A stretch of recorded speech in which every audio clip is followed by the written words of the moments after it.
자, 세기의 이혼, 바로 삼성과의 이부진 씨 관련된 얘기입니다. 오늘도 재판 관련된 일이 있어서 영상이 공개됐는데요.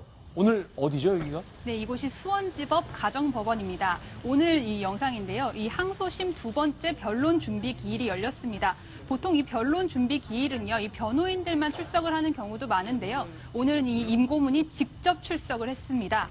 그리고 또 기자들에게 별은 듯이 이야기까지 했는데요. 이 기자들에게 어떤 말들을 준비를 해와서 딱 그 메시지를 전달을 하는 모습을 보면요. 아마 오늘 매스컴을 탈 것이라고 예상을 하고 오신 것 같습니다.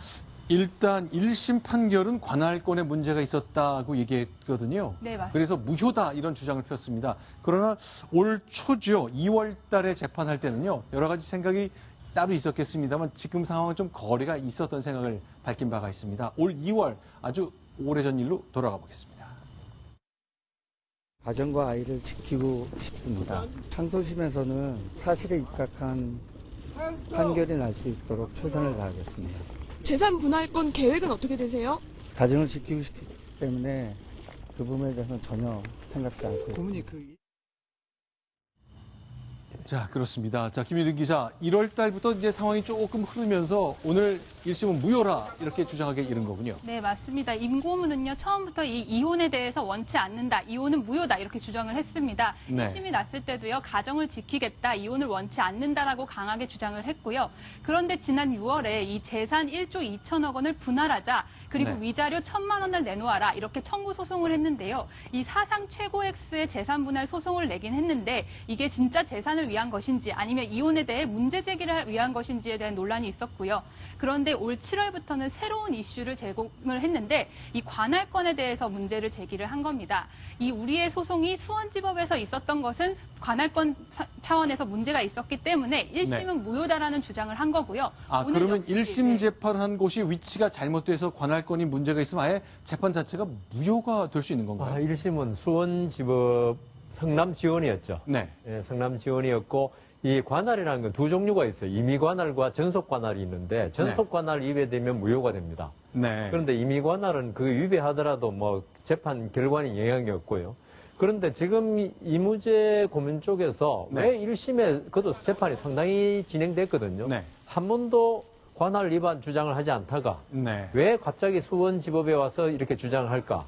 그 의문이고요. 관할이라는 게 지금 저희 지금 이무재 고문의 주장을 정확히 제가 파악을 못 해가지고 무슨 관할 위반을 주장하는지 네. 아까 말씀 전속 관할, 임의 관할인데 네. 잘 모르겠어요. 지금 무효라고 하는 거 보면 전속 관할 위반이다 그런 네. 주장 같기도 한데. 네. 근데 이제 관할이 또 하나 문제되는 거는 이제 어느 법원에서 받으면 좀 내가 불공평한 네. 판단을 받을 수 있다 이건데요. 네. 예전엔 그런 경우가 가끔 있었어요. 예컨대 같은 사기 1억 원이라도요. 네. 시골에서 하면 1억 원이 엄청나게 큰 돈이기 때문에 중형이 내려졌고 네. 서울에서는 1억 원이 그렇게 큰 돈이 아니라고 해서 이제 집행유예 내려졌기 때문에 그런데 네. 요새는 판사님들이 전부 다 전국적으로 인터넷도 발달하고 판례도 많이 보기 때문에 그런 건 없는데 네. 갑자기 저 말을 꺼낸 이유를 저는 잘 이해를 못 하겠습니다.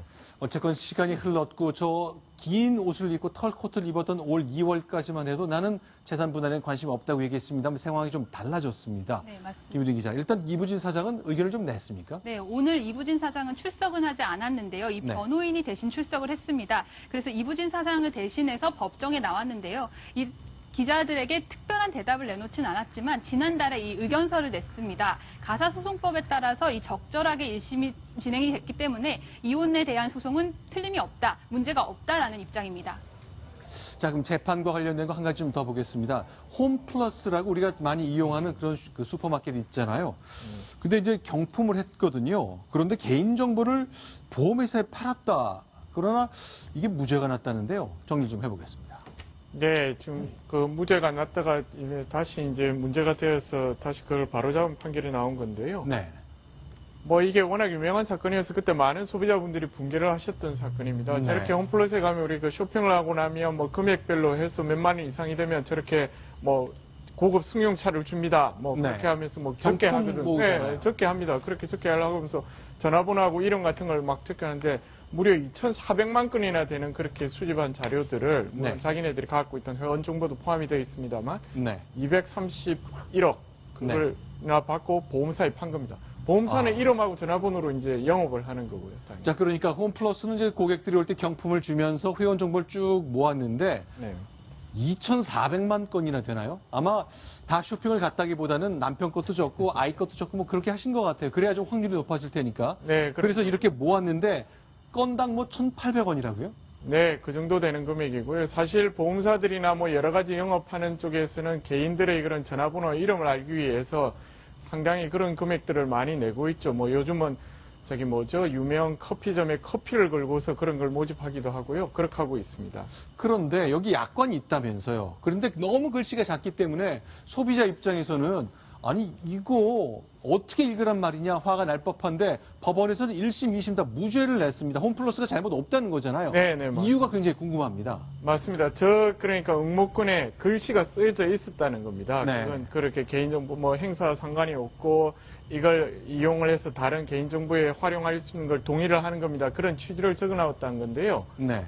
그래서 1심과 2심에서는 어떤 동의를 안 한 응모자들도 많다.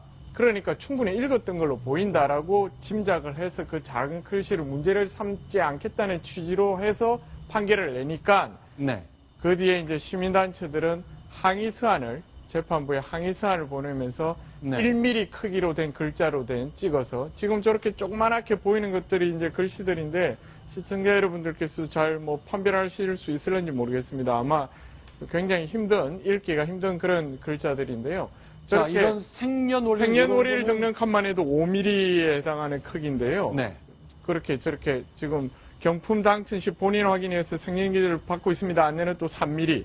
그런데 수집 이용 목적 보험 마케팅을 위한 정보를 제공할 수 있습니다라고 써놓는 것들은 1mm여서 네 이왕 적을 걸 왜 저렇게 적어 놓겠느냐. 네.